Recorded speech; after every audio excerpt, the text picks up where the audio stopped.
I found a kid who swings a golf club like a dream. I'd like to try to qualify him for the U.S. Amateurs. Coming to Apple TV Plus. What's your name? I'm not into older guys, but I'm flattered. A new comedy series, Stick. I don't want to go on this trip. Your mouth's saying one thing, but those eyes are saying something else. From the home of Ted Lasso. This is your shot at redemption? This is your mulligan? Owen Wilson. This game takes and it takes. The game's finally giving me something back. Stick. You know Arnold Palmer? Iced tea, lemonade, mix it. I'm missing a nap for this. Streaming June 4th on Apple TV Plus. This episode is brought to you by Honda. When you test drive the all-electric Prologue SUV, there's a lot that could impress you about it. There's the generous passenger space, the clean, thoughtful design, and the intuitive technology. But out of everything, what you'll really love most is that it's a Honda. Visit honda.com/EV to see offers.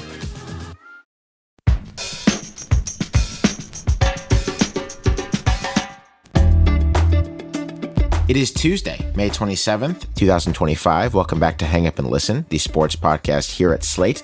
Back with you yet again. I am Alex Kirshner. I'm a contributing writer for Slate, and I co-host college football podcast Split Zone Duo.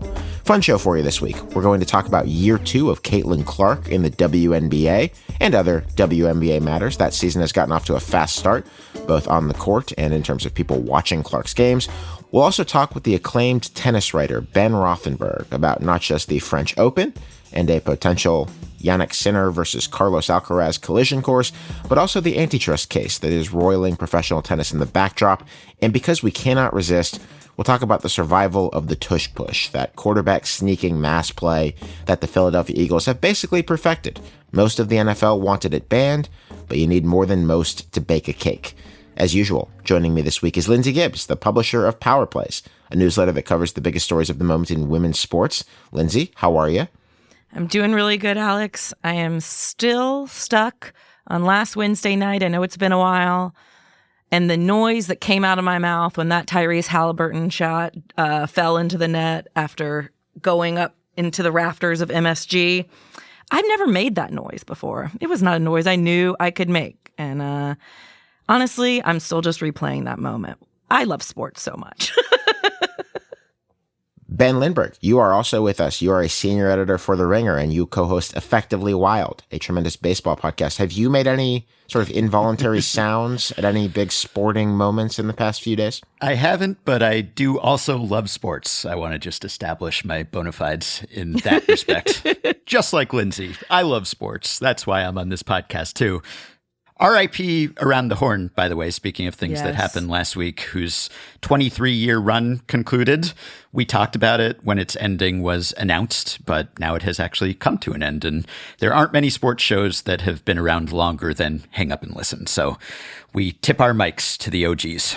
We do. And like Hang Up and Listen, and I think maybe Around the Horn is sort of the master of this, rotating casts over the years. So many different people in our industry have had a chance to grow in their careers by being part of that show, which has been around so long that it was like an elementary school and middle school post-school ritual for me. And I'm in my 30s now. So quite a run. We salute Around the Horn and everyone who made it what it was. Before we get into our business, as always, we want to say thank you to our Slate Plus members who make this show possible. Subscribing helps us make the show. It allows you to get it ad-free, and you also get bonus segments. And there is great news. We have one of those bonus segments live right now for Slate Plus members. It is about the state of championship team White House visits, which seems to be evolving, albeit quietly, in the second Trump administration. You can hear that episode right now as long as you're a Slate Plus member. Subscribe by going to Apple Podcasts and clicking Try Free at the top of our show page, or visit slate.com/hangupplus to get access wherever you listen. Also, just wanted to drop in with a quick note that we recorded this segment just before we learned that Caitlin Clark will miss at least 2 weeks with a quad injury. We hope that she's back very soon. The WNBA is back. We are about a week into the new regular season, and as always with the W, the new year brings with it a ton of sports business talk. To what extent will the league keep growing after setting new highs for pretty much everything last year?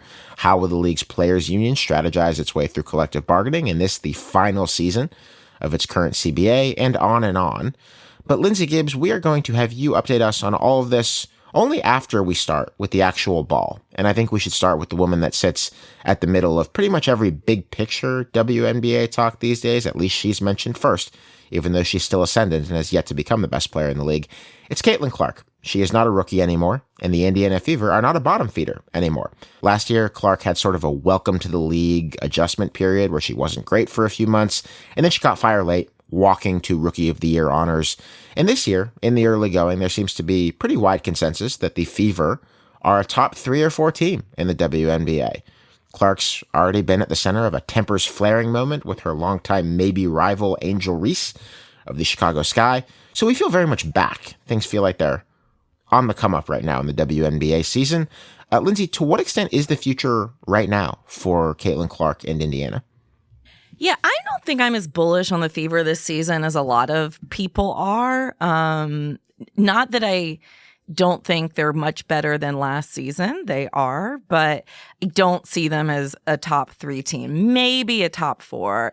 To me right now, you've got the Liberty and the Lynx head and shoulders kind of above the rest. The Aces not far behind. And then I think the Fever, you could say they're maybe leading the rest of the pack, but I don't think they're on the same tier as those other teams. It could be wrong. Things could change. As we're recording this, they do have a loss on the season so far. Caitlin Clark has had one, I would say, bad game where she went without a 3-pointer for the first time in her WNBA career, and actually the first time in 140 games going back to her college sophomore season, a stretch of 1,225 days. So, she's not invincible. The WNBA is a tough league. It's a physical league. And the Indiana Fever, while they have some really great additions, and I love Natasha Howard back on that team. I love DeWanna Bonner. But they're not a finished product yet, nor should they be. But I don't have them penciled into the finals quite yet. But it's very clear that the Clark effect is still in... It's still making my jaw drop how much people love her. And that sounds insulting, but it's not meant to. It's just all at the magnitude of her power. There was a preseason game where the Fever played against Brazil's national team on May 4th that averaged 1.3 million viewers on ESPN. Only 2 of ESPN's 57 preseason games since 2010 have drawn a higher audience, and both of those featured LeBron James. To have a preseason game average 1.3 million viewers is ridiculous. And then the opener, the Fever versus the Chicago Sky, which of course is her versus Angel Reese, that drew an average of 2.7 million viewers. The most watched WNBA game in 25 years. The game peaked at 3.1 million views. That is a staggering number. So what we're seeing is the Caitlin Clark popularity picking up right where it ended last season, which is great news. And we're also, though, unfortunately seeing with it some of the really bad discourse from last season returning with an exclamation mark as well, which is less good news. Yeah, and Lindsay, you mentioned that the Fever aren't a finished product, and neither is Caitlin Clark, and that's what makes this so exciting, I think, seeing how she evolves, how much she improves, and she improved so much over the course of last season, as did the Fever along with her, that I think if she could just sustain what she was like late last year and do that over the course of a full season, that would be immensely valuable because the advanced stats didn't love her game as a rookie, but she still ended up roughly a top 20 player just because of the improvements she made in season. And so you just sort of assume automatically, well, sophomore year, she's going to make a leap here, but the sophomore slump is a thing too. Regression can strike, and no one questions her tools or her talent or her work ethic, but there is history. I mean, there are some guards who didn't advance in their second season, even top drafted ones who became great players like Sue Bird and Diana Taurasi. Sometimes there's a slight step back. There's a consolidation season before the big leap. And I believe that she will improve this season. I wonder whether it will be, oh, we're finally seeing the completely polished Caitlin Clark, or it takes time for guards sometimes to really find themselves. I think it helps that she has better teammates around her because she is, I mean, last season she had a unprecedented combination of usage rate and assist rate. And so if her teammates aren't up to the task, then that's going to take a toll on her numbers. And I think she has a better supporting cast, even if you can argue, as you just did, that they aren't a top team. It's still a stronger cast around her than she had last season. So I think that'll help. And I could definitely see her curbing the issues that she had with turnover rate last year, offensive efficiency, defense, and just improving in some ways that I think could make it more of a leaps and bounds sort of situation. That's what I'm most interested in now. How close is she going to come to fulfilling the potential, as opposed to last year when we saw flashes and we certainly saw what she could be. And in some respects, she was one of the greatest rookies, but not the complete product that I think everyone expects her to be, and possibly soon. Lindsay, I'm very interested in the interpersonal here. We're like 3 years into Caitlin Clark versus Angel Reese being a thing that people want to talk about. I think you were just alluding to it when you said that some of the bad discourse has returned, because in the opening week of the season, in the midst of a Clark triple-double, she put a flagrant 1 foul on Reese in a game against the Sky, where Reese is going to the basket and Clark kind of chops down with the arm on her. And Reese was not very happy with Clark about this. I probably wouldn't have been either. For the past several years, this has been a thing because Iowa played LSU, Clark versus Reese, a couple times in the NCAA tournament, and these were the two best players. And there's been some reticence on both their part and the part of, I would say, responsible sports media commentators to make too much of this for various reasons, not wanting to create a mountain out of a molehill maybe, and not wanting to pit two talented young players against each other. And also the pesky fact that some people seem to want to have a race war built around Caitlin Clark versus Angel Reese, to put it honestly. Where does that stand? Are we able to talk about this as kind of like a harsh interpersonal rivalry where they really don't like each other? Are people able to just be normal about this? Is that still kind of out of reach for the sports media industrial complex? I think this week proved it's still out of reach for the sports entertainment complex, but also for a lot of fans. I mean, I'd say for better or for worse, but I really think for worse.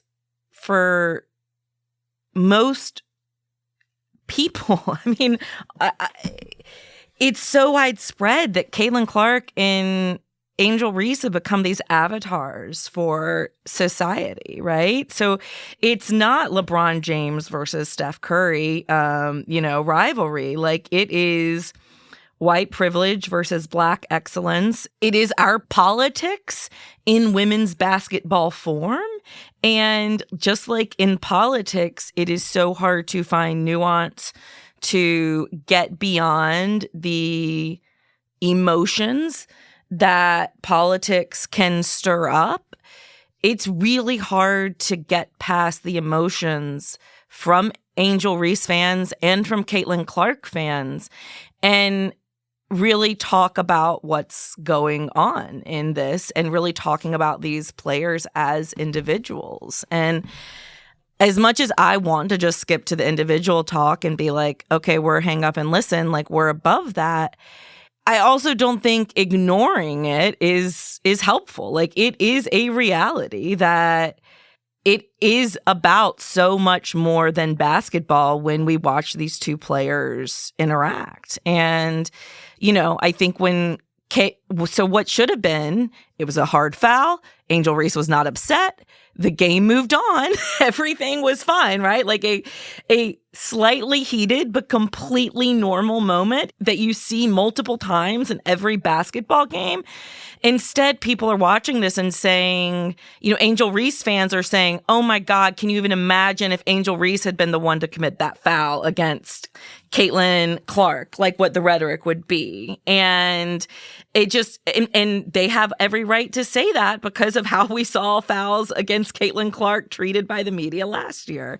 At the same time, Caitlin Clark fans look at Angel Reese's reaction and they see that as a caricature of a ungrateful Black woman and react to it as such. And it's exhausting. It's made me like women's basketball less, and I'm working on overcoming that because these trolls will not win. But I think it just speaks to something much bigger, which is just that people are looking for outlets for their feelings about a lot of real issues happening in society today. And because of the way Caitlin Clark and Angel Reese, because they are icons in their own right, because of how true to themselves both of them are as individuals, because of the new fans that Caitlin Clark has brought in, because of how predominantly Black the WNBA is, it's turned into almost a no-win situation where I think now both sides are seeing things that don't really exist. They're seeing what they want to exist. They're seeing the narratives that they already believe in. This is a shame for a lot of reasons, most of all what it says about society. But I also think it just kind of sucks from a sports business perspective for the WNBA, because my read of it watching these players is that maybe they don't actually like hate each other, but like they don't really seem to be chummy. No. Like they're not like, oh my God, I respect the other so much. Like they have enough here that you could do the friction, like you could play up how much they don't like each other. And that would be good. People love friction. I love friction. Yes. And, you know, I think this is a challenge because, unfortunately, you can't really endorse that if, like, half the people doing that or more are making it so insufferable and, you know, kind of bringing actual real-world harm into it. And that's a bummer. Number one, because of the harm done. But number two, because this would just be a fun thing if they could just have basketball beef without everything else being bolted onto it.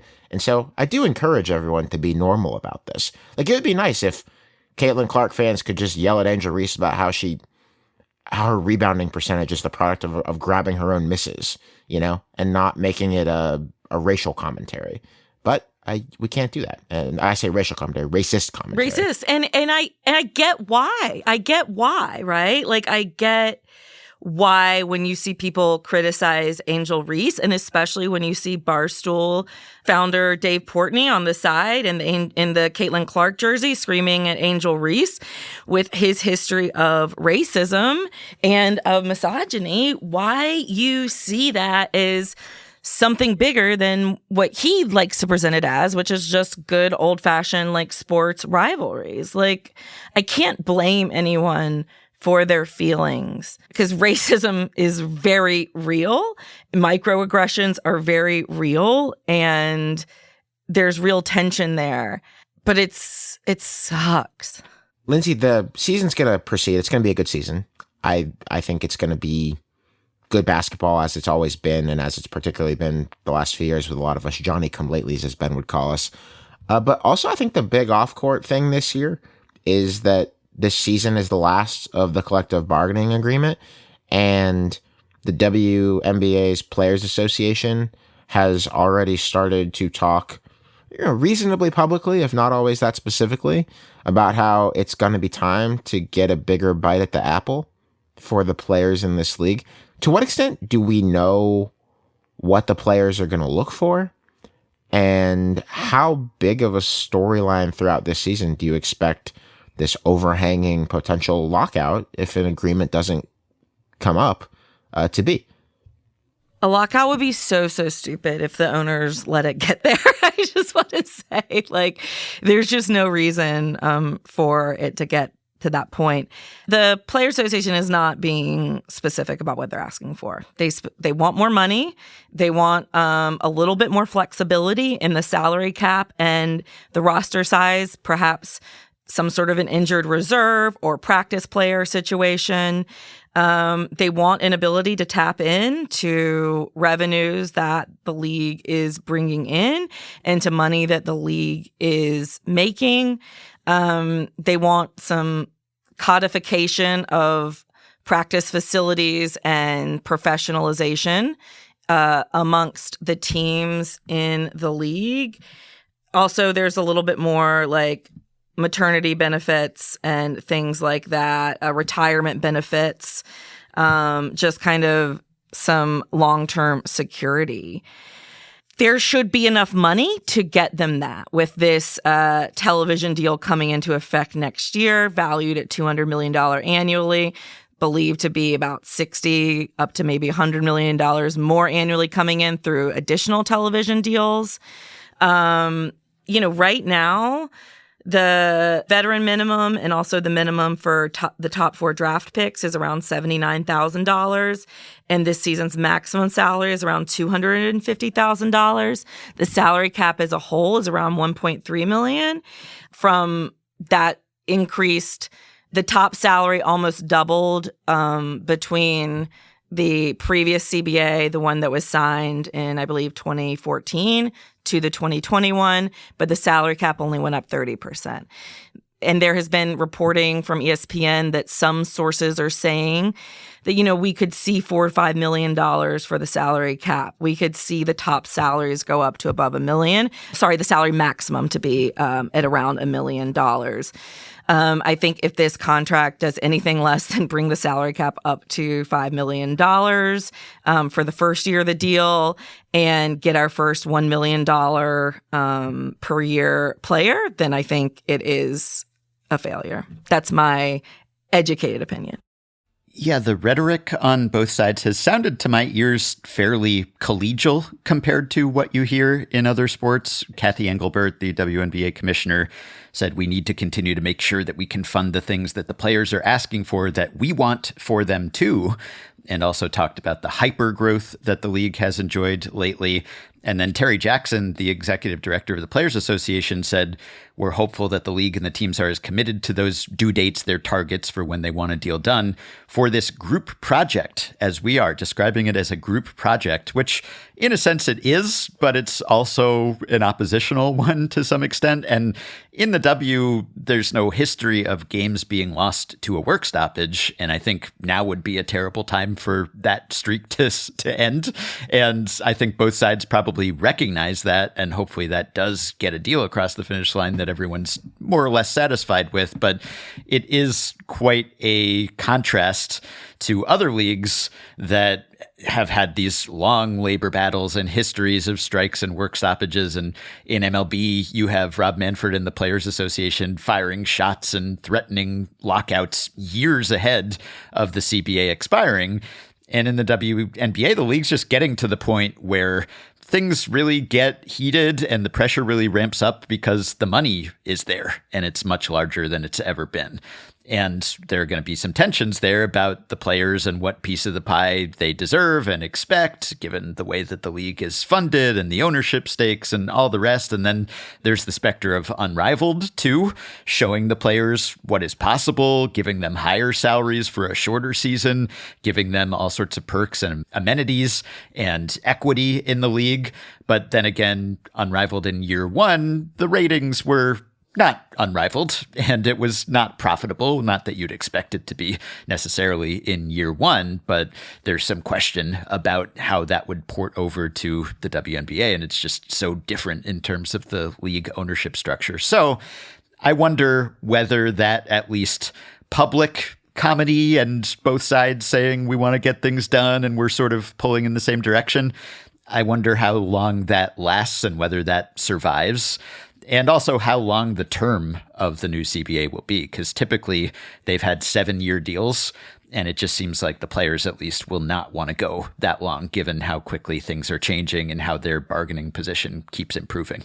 Ben brought up so many good points there that I think we can maybe dive even deeper on in later episodes, getting into the ownership structure of the league and a lot of the threats that are, of losing money. But maybe we just end this conversation by saying that the New York Liberty this week sold stakes at a $450 million valuation. So there's some money going around, and it seems like getting the salary cap up to about $5 million per team should be doable. I don't know. I'm not a math expert. You are, however, a WNBA expert, and we look forward to tapping your expertise throughout this W season. Thank you, Lindsay. Up next, we're actually going to talk about more sports labor issues and also the actual tennis that is being played at Roland Garros this weekend with a great guest.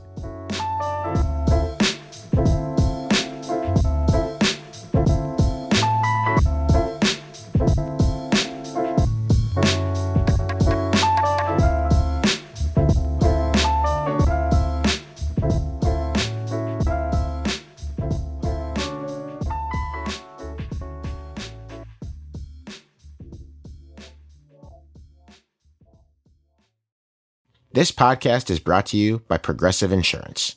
Do you ever find yourself playing the budgeting game, shifting a little money here, a little there, and hoping it all works out? Well, with the Name Your Price tool from Progressive, you can be a better budgeter and potentially lower your insurance bill too.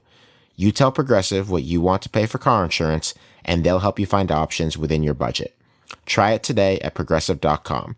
Progressive Casualty Insurance Company and Affiliates. Price and coverage match limited by state law. Not available in all states. As we progress through the season, every fan knows that big wins are hard to come by and tough losses are even harder to accept. But do you know what isn't hard to accept? Discover. Believe it or not, Discover is accepted at 99% of places that take credit cards nationwide. You heard that right. 99%. So make a good call for your wallet and get Discover. Based on the February 2024 Nielsen report. Learn more at discover.com/creditcard. The French Open got underway over the weekend, although we are recording this because of Memorial Day scheduling on Friday, just before the start of the first round. As you're listening to this, most likely the first round of the French is in full swing. And on the court, this tournament presents a lot of really enticing matchups, I think. On the men's side, Alex Kirshner is now the number one ranked player in the world, but he's just recently back from a doping suspension and with lots to prove, especially on clay, where he's won just once in his professional life. On the other side of that draw is Carlos Alcaraz, who beat him in the French Open semis last year. Are the two of these guys on a collision course for the final? Sure seems possible. A lot of talk about it. Meanwhile, the women's draw has a whole handful of interesting dynamics at hand. Iga Swiatek has won this tournament 4 times, including 3 in a row, but is not really in form at the moment. Is that an opening for Aryna Sabalenka or Coco Gauff or Jessica Pegula or who knows? There are many possibilities. We love Grand Slam season. We'd want to have our guest for this segment on anyway, because he's a hang up and listen veteran, to talk about that great tennis, but we also wanted to have him to talk about what's been happening off the court in the sport lately. There's a major antitrust dispute that's currently threatening both the WTA and ATP, and we want to pick his brain about all of that. He is Ben Rothenberg. He is one of the most prolific tennis writers anywhere, and you have surely read his work if you have read tennis stories in just about any major outlet on the internet, including Slate. He also writes on the sport on his Substack, benrothenberg.com. Ben, welcome.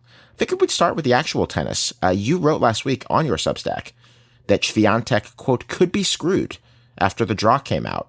While we're going to make a little bet that she has not been eliminated by the time you're listening to this, you do think there's trouble in the water for the defending champion. Yeah, Swiatek, as great as she's been, and she has been, mostly the preeminent player in women's tennis since 2022 when Ash Barty, who had been number one, abruptly retired with very little notice, and Swiatek kind of assumed number one by default at first, but then really came into her own in that role. She's been mostly the player to beat, superseded lately by Aryna Sabalenka in the number one spot. But the one person who's proven a nemesis for her is Jelena Ostapenko, who is this hard-hitting, erratic, go-for-broke Latvian who won this tournament at the French Open 8 years ago now in 2017.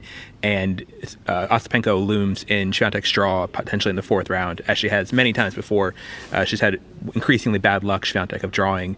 Ostapenko, I think, is ranked 20th now. It really shouldn't be a big threat on paper, but tennis is a lot about matchups, and Ostapenko's go for broke, non-predictable style just really rattles Iga and seems to offend her on some level because she's so precise and so exacting and such a perfectionist. And Ostapenko's sort of, looser, sloppier, freer game, I think really has had problems for her. So she's 0-6 against Ostapenko, and Ostapenko is in that part of the draw, as is also Elena Rybakina, who's another big hitter who would have to play Ostapenko potentially in a 3rd round if the seeds hold.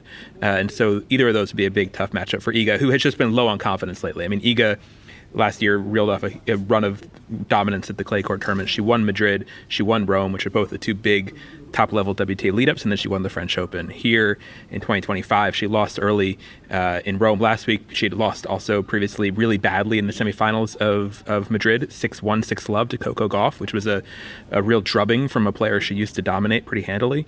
So Swiatek is the three-time defending champion here, but comes in definitely with some bruises from recent beatings she's taken from the tour. So it'll be interesting to see how that shakes out, how she responds to adversity.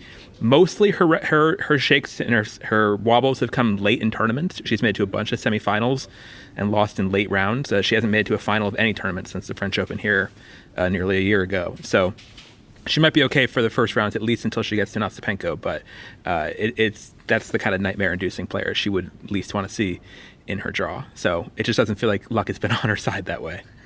I'm so excited. I hope that match happens. If Hang Up listeners will know that the Ostapenko-Swiatek non-rivalry kind of was a Afterball intro just a few weeks ago, because it is one of the most fascinating stats in sports right now. Yeah, there's just no doubt that Swiatek's a much better player than Ostapenko and a much more successful, much more consistent player, and ranked, roughly 20 spots ahead of her in the rankings. Although Swiatek has slid down to number 5 in the rankings, which is the lowest she's been in years. But still, she should be better than Helena Ostapenko by most metrics, but cannot seem to deal with her, cannot seem to solve her on any level. So that's if she does get that win, though, that could really free her up and could really unlock something in her, and maybe she rolls from there. But it's going to be tough for her to get over that hill, which is she's backslid down many times. Well, we talked about number 5. Can we talk about number 6 for a second? Because this is what I've been excited about. I think 8 teenagers have won at Roland Garros. A lot of Monica Seles and Steffi Graf in there. But I've been captivated by the rise of Mira Andreeva, who is just 18 and has just rapidly risen now to number 6 in the world.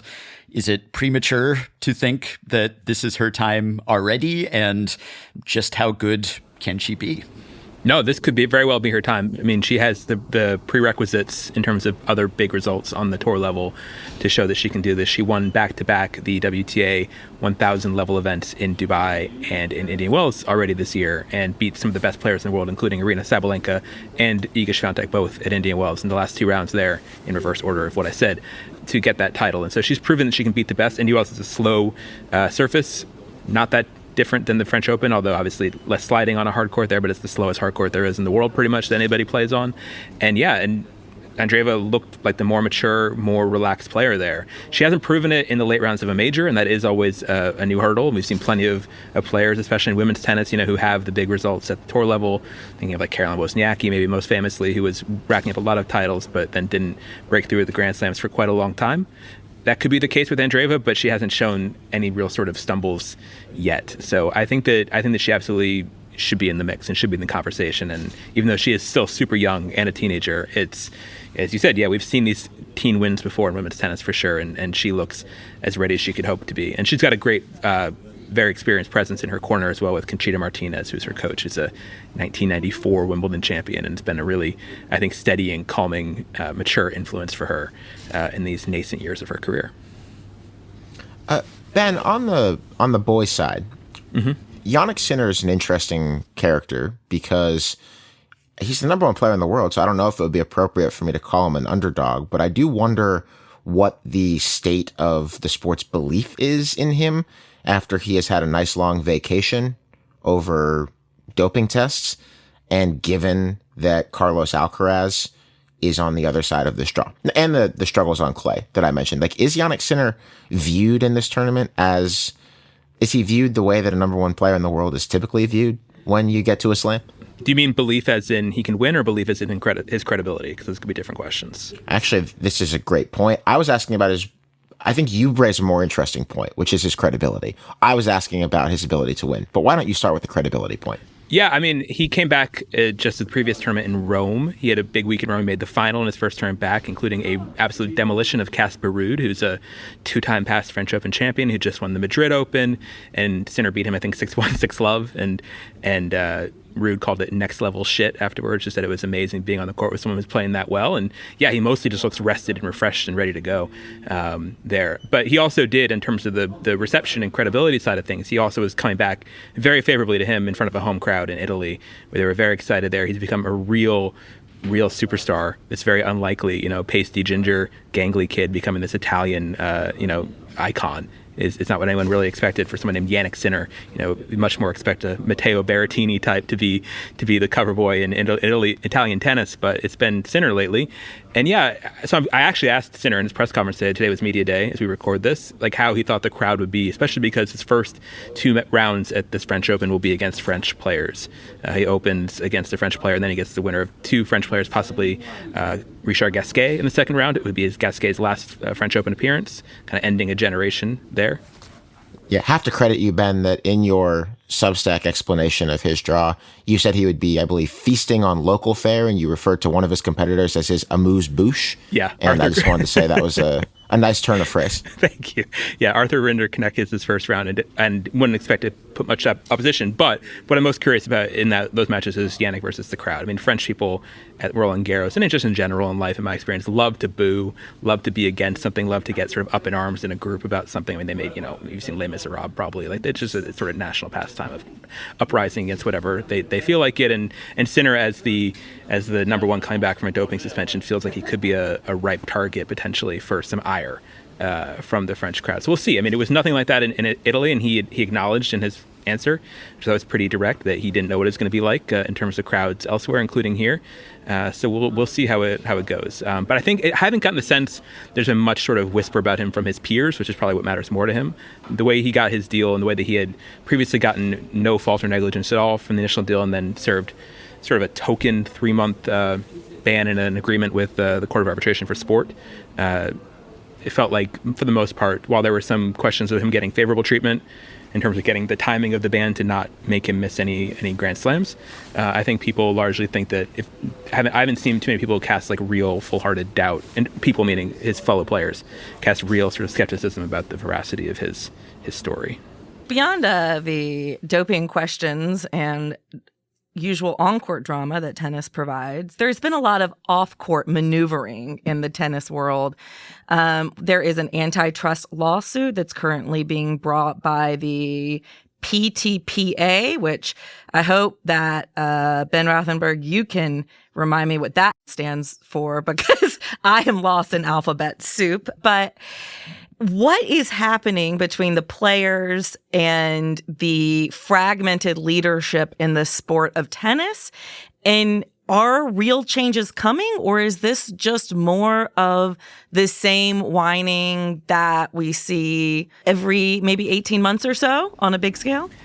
Yeah, you're right that the complaints aren't new. I mean, there's even more than, whining grievances, how fair or not they are. Like, this has been going on for decades. The players complain the season is too long and they're not getting enough money, are basically the two things that are the tent poles. They have to play too often and the pay is a too small percentage of revenue. That's been the main sort of angle the players have taken lately. And tennis, as you sort of alluded to there, is super disorganized. And super balkanized, really, in terms of its leadership and where the power lies in tennis. I've often referred to it as like the 7 kingdoms of tennis, basically, that divide up the land of the sport. There's the 4 Grand Slams, or 4 of the 7, and each of them has a pretty big part of the land and power, and these really outsized importance events that I think are growing proportionally larger every year to the rest of the tour, which feels like it's shrinking in comparison.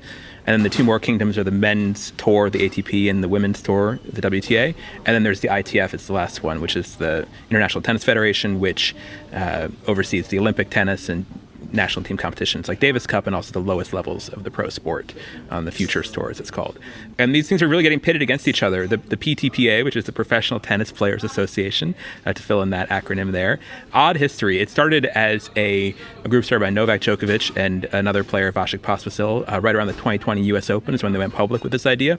And they had a group photo of their purported members on court at the mid-pandemic U.S. Open in the bubble, and it was all men. It was like 50 male players standing there. And Novak Djokovic had said less than enthusiastic things, let's say charitably, about the concept of the equal prize money for women previously, and so it really felt like getting this boys club together was going to be more pushing for men to get a greater share of the pie, which a lot of male players still do believe in, and it it's divided in the ATP ranks for sure, what people think about that. But eventually they sort of admitted that it was a PR struggle, and they like women too, and women should come along as well. And they've kind of slowly bubbled with nothing really happening meaningfully until this spring, when a group of players backed by the PTPA, I think 14 players in the U.S. suit and a few others in suits that were filed in London and Brussels, signed on to this really wide-ranging kind of kitchen sink class action lawsuit alleging various antitrust violations that it's very hard to summarize, and has all sorts of different grievances and complaints and possible little flaws, little chips that they want to chip away at the armor of the tours to try to bring them down somehow. And so that's in court intermittently in Manhattan right now, in front of a judge who, from initial reports, seems pretty sympathetic to the little guy standing up to them. But it's also not clear how many of the players actually agree with this. Even Novak Djokovic actually has distanced himself from this lawsuit after previously being the founder of the PTPA. He said in Miami they had some misgivings about some of the language, some of the really kind of inflammatory language that was used in the lawsuit, and I've heard from people that he's been telling people behind the scenes that he really doesn't have anything to do with this lawsuit and doesn't really stand by it. So it's interesting to see how this represents it. So I talked to one of the players who is possibly the highest ranked man, definitely the highest ranked man, I think, in singles right now, whose name is on the lawsuit, Riley Opelka, who's a American player, most famous for being about 7 feet tall, big server, and he was also kind of central to an emergency motion or sort of gag order that was issued by the judge against the ATP for possible sort of witness intimidation when he claimed that people were harassing him or trying to intimidate him during the Miami Open a few months ago. So it's interesting seeing how fragmented this is. And then separately, there's also this other movement away from the PTPA lawsuit, which has been kind of astroturfed, I feel like, a bit by the tours, but the tours are propping up this group of top-ranked players to take up their grievances with the slams, which have a lot of money, and they want basically for the slams to chip in more prize money and also more money to things like player pension funds to basically take their big riches and enrich and pay their share of the players' day-to-day funds and stuff. So a lot of different ways people are asking for money, a lot of different interests being pitted against each other, a lot of sort of not totally forthright motives and stuff. One name I should mention in the PTPA suit, which I think is incongruous for a lot of people, who's one of the backers of the PTPA historically, is Bill Ackman, the billionaire financier and hedge fund guy. Yeah. He's not exactly known as being a champion of the little guy or the working guy, who's been a big supporter of the PTPA in its origins. And so that just makes people, I think, very reasonably look askance at what they're doing, what their actual motives are. So it's a mess, basically. In tennis, it's reliably a mess, but there's sort of more lawsuits and more formalization of on court this versus this battles in tennis right now than usual. Yeah, so some of the kingdoms you mentioned, the defendants in this case, they filed to dismiss it on the basis that the PTPA doesn't have standing, essentially, that it's not a real union, which in some respects is true. And you mentioned the division and Djokovic maybe not being fully committed, and Carlos Alcaraz said he didn't even know about this lawsuit and doesn't support it, even though he's quoted in it. So I don't expect you to give a whole history of labor relations in tennis here in 2 minutes, but what is preventing the players from being more unified? And is this a legitimate defense that, hey, you don't speak for all of the players and thus you can't sue us? Yeah, I'm not honestly enough of a class action expert to know what kind of threshold of a population you have to meaningfully represent to represent the class. And I think that the PTPA would say it's very low, and they just represent the sort of the spirit of tennis players without even necessarily having endorsements. But it's true, like as an association or a sort of pseudo union, because there's independent contractors in tennis, as you will often hear in tennis discussions. There's not typical collective bargaining like there is in the major big four pro sports leagues in the U.S. certainly. So yeah, even if like Riley Opelka is the only top 100 player on the men's side who is on board with this fully, can he sort of claim to represent all of the locker room? And that's up to the judge to decide. I do think it's a good argument for the tours to be pushing back on, because it does seem like this, but also then their pushes to get players to sign on to a sort of we don't support this pledge, signed thing is what actually the judge cracked down on and said was sort of union busting type activity that they were not going to permit in disrupting this class suit. So, basically the basic argument, and I was talking to Riley Opelka earlier today about this, the ATP purports that it is sort of half tournaments and half players in its structure, that the players have an equal seat at the table, and he just thinks that's not true at all. And the sort of when push comes to shove, that the ATP reliably sides with the tournament owners over player interests, and that probably is true. There probably is a lot of data that would back that up, but yeah, it is a mess, and even knowing who represents who and what people think is shady and messy, and that's why there hasn't been progress. And these, as Lindsay said, these same kind of conversations happen pretty perennially in tennis. One thing that I notice, Ben, as I hear you describe this, is that it sounds a little bit similar to what's been going on in golf the past 3 years or so. Not a complete one-for-one, because it doesn't seem like there's been a competitor tour that's rise to anything like the level of what Live Golf has been with the PGA Tour. But what does sound similar is a lot of different interests sort of fighting with each other over a desire for a bigger piece of the pie, while the major tournaments or the Grand Slam tournaments just sort of sit off to the side and continue to grow in prestige as the main week-to-week tours seem to suffer. Is there any concern in the game that tennis is moving towards a place where outside of 4 weeks, well, not 4 weeks, but 4 tournaments a year, in golf it would be 4 weeks a year, that outside of those 4 tournaments a year, that people just aren't going to care? Yeah, that's been certainly something that the tours have said, and that's why they tried to enrich their biggest events on the ATP and WTA tours, the Masters level 1,000 events, and they've expanded a lot of those from being 1 week to either 10 days or 2 full weeks. And that, for I think a lot of fans and players, has just made them more bloated and slow. They haven't really increased in prestige or meaningfully, hugely in prize money, but they take longer to complete, and I think that's made those tournaments feel increasingly tedious for a lot of players, spending a lot of time. And like this year, Mason, Ohio, which is the home of the Cincinnati Masters, is going to host players for roughly twice as long as before, and I don't think most players are eager to spend an extra twice as long in suburban Cincinnati, although especially when the Applebee's has been gone for years there. So it's a terrible, it's a horrible setup for them there. But there is definitely, but at the same time, so these Grand Slam events, which are each 2 weeks long, or sometimes arguably 3 weeks, because they now have increasing programming and stuff, and weekend starts, so they cover 3 weekends now.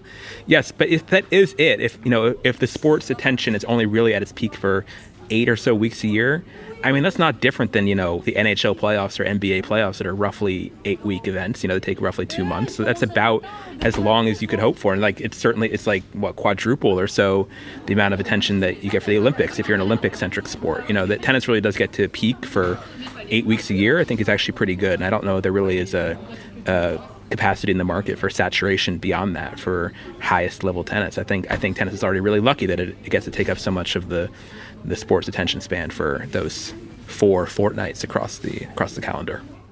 Ben Rothenberg, thank you so much for making time for us from the Roland Garros cafeteria, where you are there covering the French Open. We really appreciate it. Thanks, Alex, and au revoir, everybody. Up next, a segment that Ben Lindbergh pushed for independently without Lindsay or me using our physical mass to shove him into the show notes. The Tush Push survives.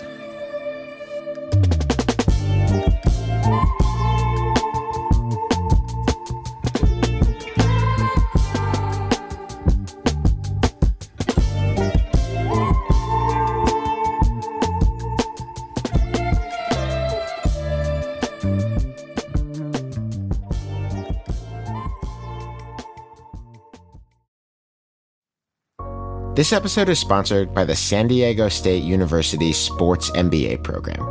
SDSU's Sports MBA is a full-time, in-person graduate program that trains students for sports business roles with team front offices, agencies, venues, brands, and more. The program's curriculum includes all of the quantitative coursework of a typical MBA, but adds a sports focus with themes familiar to regular hang-up listeners, such as the growth of women's sports, labor relations, athletes' rights, and social responsibility.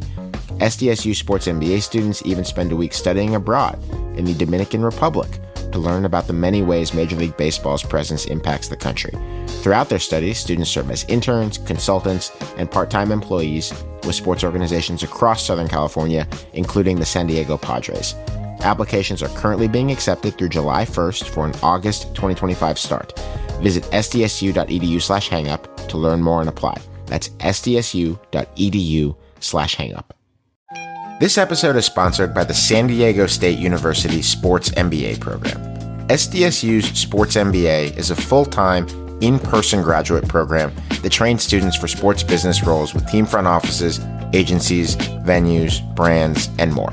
The program's curriculum includes all of the quantitative coursework of a typical MBA, but adds a sports focus with themes familiar to regular Hang-Up listeners, such as the growth of women's sports, labor relations, athletes' rights, and social responsibility. SDSU Sports MBA students even spend a week studying abroad in the Dominican Republic to learn about the many ways Major League Baseball's presence impacts the country. Throughout their studies, students serve as interns, consultants, and part-time employees with sports organizations across Southern California, including the San Diego Padres. Applications are currently being accepted through July 1st for an August 2025 start. Visit sdsu.edu/hangup to learn more and apply. That's sdsu.edu/hangup. This podcast is brought to you by Progressive Insurance. You chose to hit play on this podcast today? Smart choice. Progressive loves to help people make smart choices, and that's why they offer a tool called Auto Quote Explorer that allows you to compare your Progressive car insurance quote with rates from other companies, so you can save time on the research and can enjoy savings when you choose the best rate for you. Give it a try after this episode at Progressive.com. Progressive Casualty Insurance Company and Affiliates. Not available in all states and situations. Prices vary based on how you buy. The most reliable play in football is a Philadelphia Eagles quarterback sneak. Over the past few seasons, the Eagles have almost literally perfected their own take on this classic strategy, turning the sneak into an old-school mass play for short yardage situations. Jalen Hurts takes the snap, his offensive linemen push forward, and the backs behind the quarterback use Hurts as a battering ram until he's gotten the line to gain. Some call it the brotherly shove, but we don't. We refer to it by its legal name, the Tush Push. The Eagles are just insanely good at this, and the retirement to future Hall of Fame center Jason Kelce after 2023 has not slowed them down at all. The amazing stat via CBS Sports, in hunting for either a touchdown or a first down, the Eagles were 40 for 49 on the Tush Push last year. But even that 80+% margin undersells how automatic they were, because of the 9 times the push did not work, the Eagles immediately followed it up with a successful push on the very next play. So the only exception was when a bad snap led to a field goal attempt in week 1. The Eagles are responsible for around a third of the league's tush push attempts, quarterback sneak attempts to be specific, and half of its touchdowns the past 3 years, according to Fox Sports. It is the Eagles thing, and some teams really don't like it. So this offseason, the Green Bay Packers tried to get it banned and proposed a rule to outlaw this very specific variety of shoving a ball carrier across the line. 22 teams agreed, but 24 had to agree to make the change, so the push lives for another day. Ben, I'm not a purist here. I'm fine with banning plays that take the mystery out of sports or that don't allow us to sort of ponder the majesty of uncertainty of what's going to happen on the next play. But I admit there's something that feels a little bit whiny about trying to axe the tush push. Where are you on its survival? I'm torn because I tend to default to more of a laissez-faire approach when it comes to new tactics in sports. I'm loath to change a rule just because it works too well.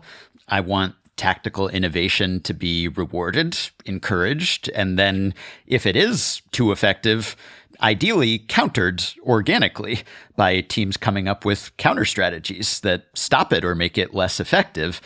I am especially against a reflexive banning when it's associated with one team, as much as the tush push is, to the point that it has an Eagles-specific branding, because then it feels sort of punitive, as if you can't beat them, ban them, especially because the Eagles just won the Super Bowl. I don't think we would be talking about this if it weren't for the Eagles' success lately.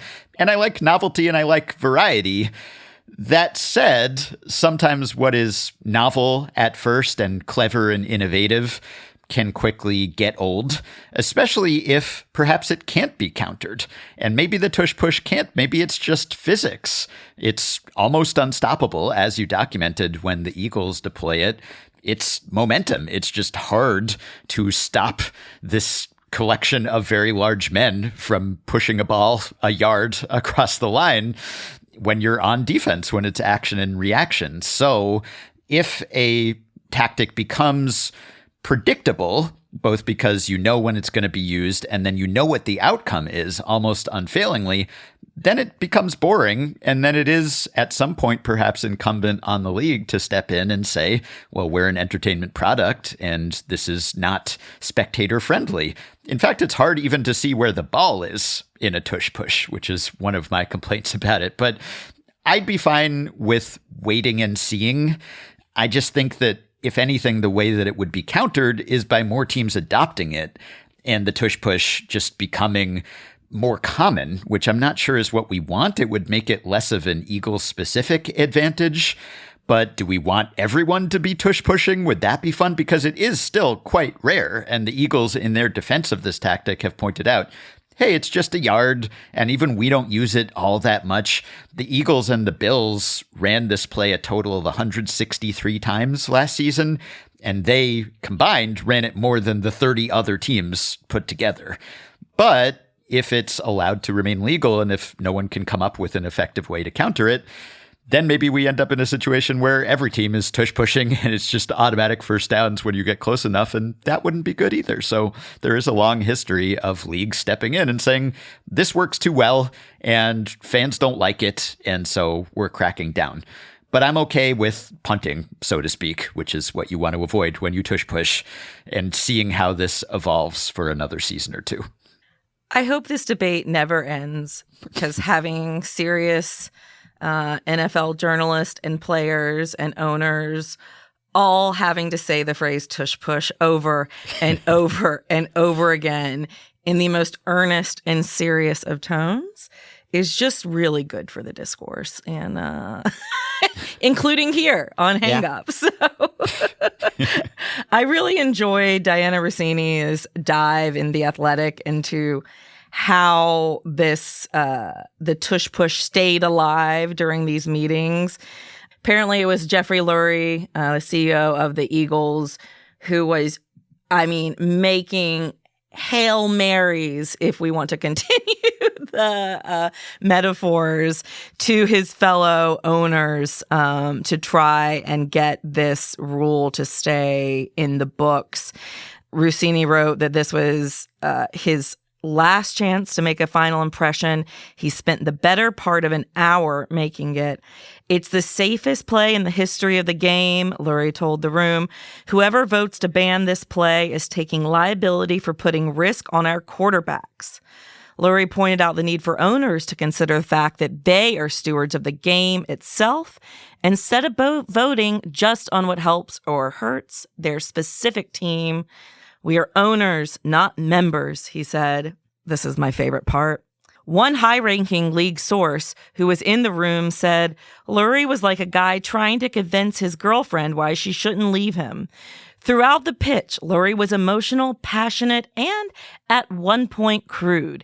He said the fact that his team came up with a play so unstoppable that the rest of the league had no other choice but to try to ban it was, quote, like a wet dream for a teenage boy, end quote. I'm not sure normal. The comparison entirely tracks, but hey, you guys can tell me if that's true or not. I gotta admit, I'm out of my depth on this one. The rhetorical devices that we use when we're backed up into a corner. Jeffrey Lurie, a true model for us all. I want people to stop complaining about it either way. I think I've heard enough of it. I think the only reason why I'm cool with it sticking around is that until the other 31 teams can do it this well, it hasn't completely extinguished the majesty of football for me and the schematic uncertainty of it. But eventually, I think I will be perfectly happy to see it go, just because it's not that exciting. I remember in the NFC Championship game last year, when the Commanders were backed up to their goal line, the Commanders took, was it 2 or 3 encroachment penalties in a row with guys diving over the line to try to time up the tush push to stop it. Yeah. And it was farcical. And the referee eventually got on the mic and warned the Commanders that a touchdown could just be awarded if they continued to do this, because football referees have more power than you think to basically decide how the game's going to go if they think that someone is, for lack of a better word, being a little shit about it and engaging in what are often called unfair acts in the rule book. So, you know, that was a moment that made me think, okay, like it's about time to be done with this, but I'm fine to see it survive for another year. I wish the Eagles the best of luck in the course of their tush push endeavors. Yeah, the Bills owner, and they're the second most prolific practitioners of the tush push, he's a critic of it and was actually for it being banned. I also enjoyed some of the reporting. There was a Seth Wickersham TikTok at ESPN headline, "Sources, Tempers Flare as Eagles Defend Tush Push in Heated Debate," which, again, as you said, Lindsay, we need this just for the headline language. But also Jason Kelce showed up, now ESPN analyst, and he defended the tush push as well. And sources in the room were divided on how effective a speaker he was. One source told Wickersham that there was a spirited conversation sparked by Kelce, and another source described his speech as generic. So I very much enjoyed the conflicting reporting and the details about Lurie's filibuster here. And it's a high bar, the high threshold to actually ban this. It's higher than you need to override a presidential veto. It's the same standard that Cooperstown applies to inducting new players. So I would guess that, you know, they failed to tush push this ban over the line. They needed 2 more teams. And if this continues to be an Eagles-centric strategy and they continue to do it this well and they continue to succeed, then maybe the next attempt works and they push it over the line. But it's also possible that someone will actually figure out how to stop this, or that other teams will start doing it more and decide we like it too, at which point I'd almost hope that the league steps in and says, this sucks. So wait and see, because sometimes banning something is worse than the thing that you're banning. But also sometimes something essentially breaks the sport and makes it less fun. And then that's when you need someone to step in and say, no more. I saw the report that Jason Kelce's speech was a little boring, and I got to say, hearing more about Lurie's speech really puts that into context. The bar was high as far as entertainment value. But also another kind of hang-up angle on this was a little bit that the NFL seemed to this was officially the Packers' proposal to push this ban through, and there were theories that the NFL would kind of because apparently Roger Goodell hates this play, and so apparently he kind of pushed it through via the Packers since they are group owned. They don't have the same ownership structure. So a little bit of, work in the system there. I do find interesting. Very interesting. So there was no one who could stand on the table and tell Goodell no. Right. Yeah. Yeah. Wow. Yeah, that is really compelling. Yeah. Yeah. I don't want to just come out and say I believe it wholesale, but I believe it wholesale. Yeah. I mean, it makes perfect sense, right? Yeah, that's very compelling. Wow.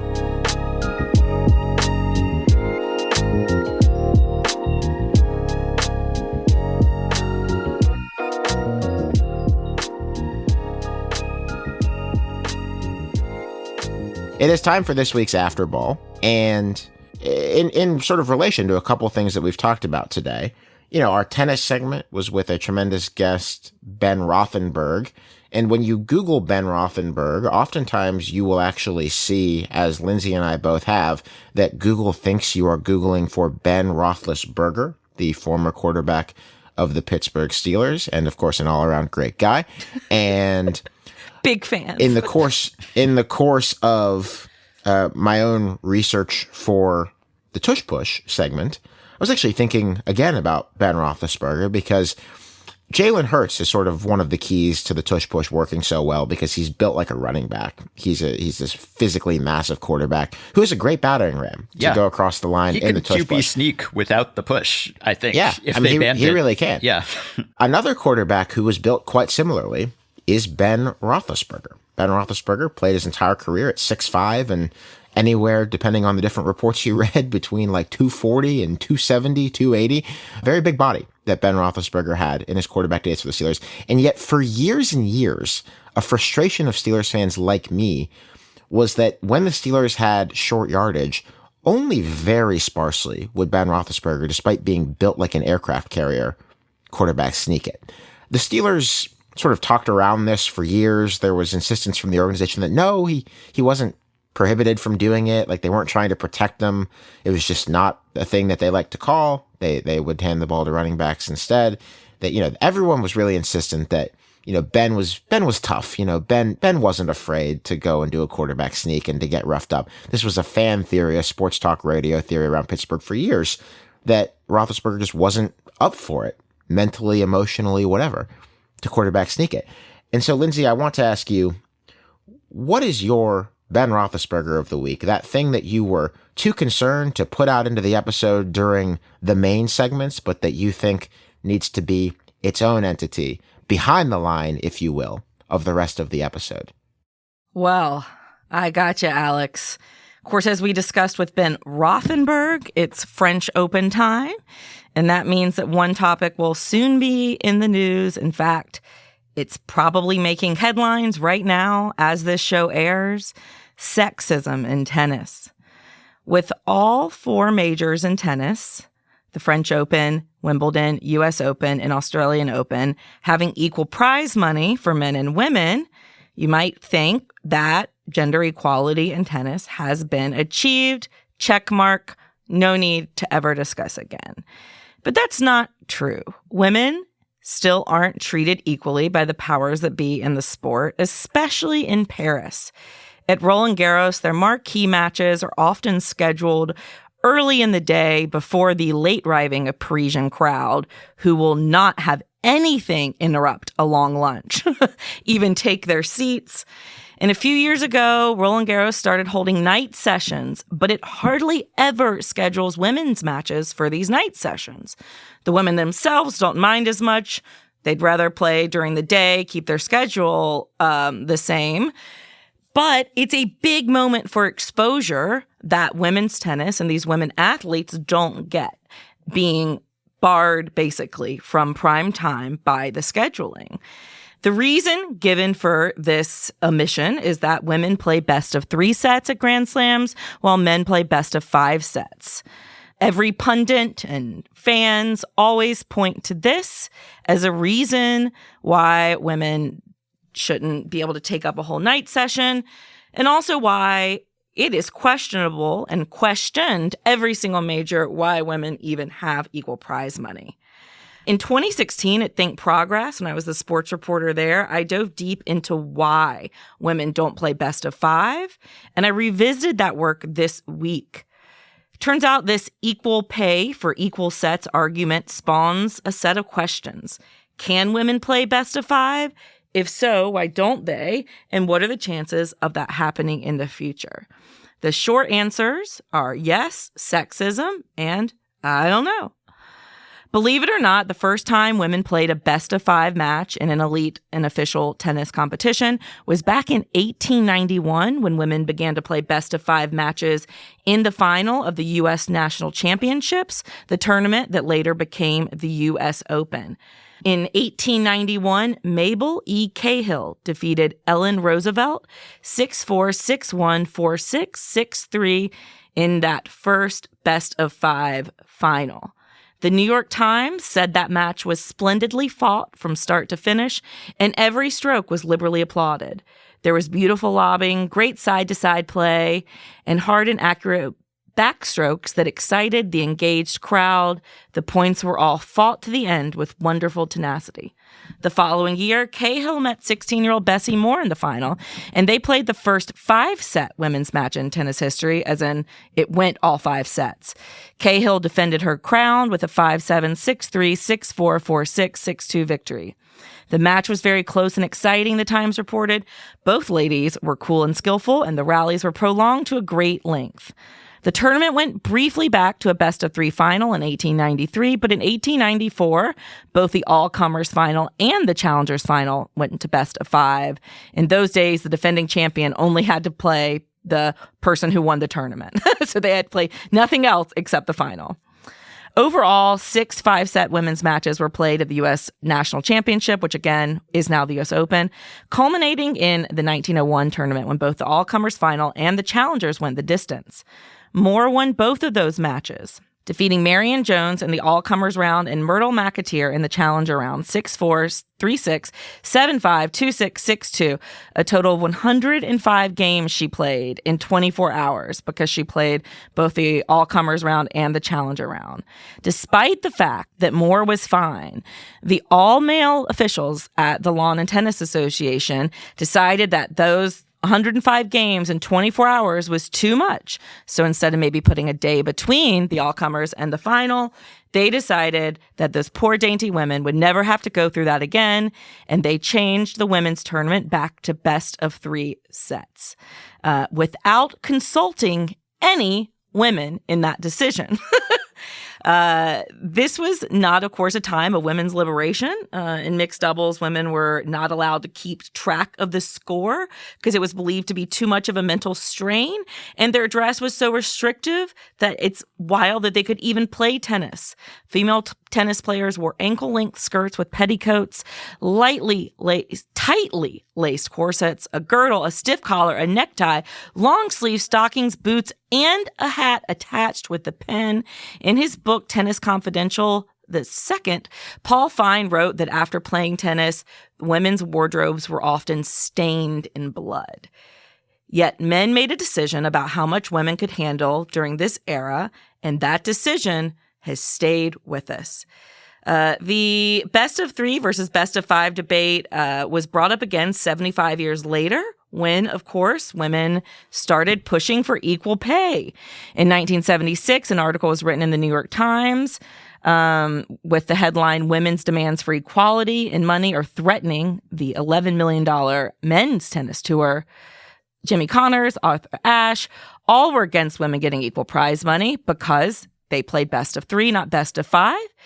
Billie Jean King and the WTA players held a vote saying they would play 3 of 5-set matches just like the men if that policy would equalize the prize money at major tournaments like Wimbledon.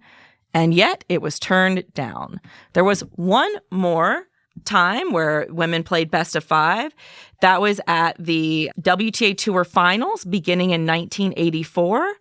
The final was moved to a best of 5 match. There were some incredible epics during that time period. It lasted until 1999. So during those 15 years, there were some really great matches, including when Monica Seles defeated Gabrielle Sabatini 6-4, 5-7, 3-6, 6-4, 6-2. The match lasted 3 hours and 47 minutes. Seles didn't complain about the long match, but she did complain about being hungry, saying she didn't have her lunch. Philip Bondi, not a big women's sports supporter, wrote in the New York Daily News, "As usual, we have been underestimating female athletes. Given half the chance, they can put on the full 5-set show without a trace of collapse." But despite the success, in 99, the tournament switched back to the traditional best-of-3 final, which is easier to schedule, easier to fit in television windows, and there hasn't been any real push since then from tournament organizers or sponsors to move women to best-of-5. Much to my dismay, I would love them to see them return to best-of-5 in finals. But I just want to point out that this becomes the ultimate catch-22 for women. They are not being asked to play longer matches. When they offer to play best-of-5 matches, they are not taken up on this offer.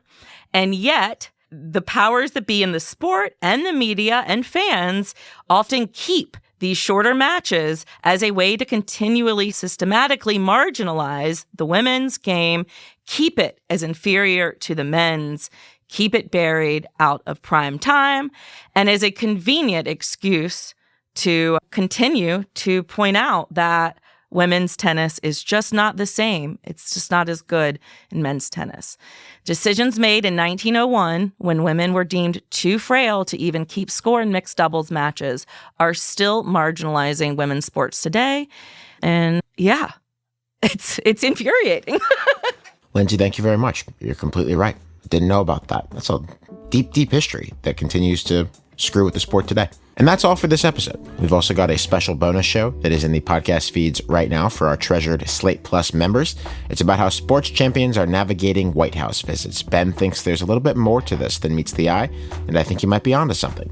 To hear that, you can subscribe to Slate Plus on Apple Podcasts by clicking Try Free at the top of our show page, or visit slate.com/hangup+ to get access wherever you listen.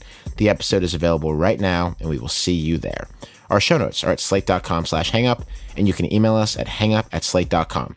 And don't forget to follow the show and rate and review us on Apple Podcasts. Our producer is Kevin Bendis. For Ben Lindbergh and Lindsay Gibbs, I'm Alex Kirshner. Remember Zelma Beatty, and thanks for listening.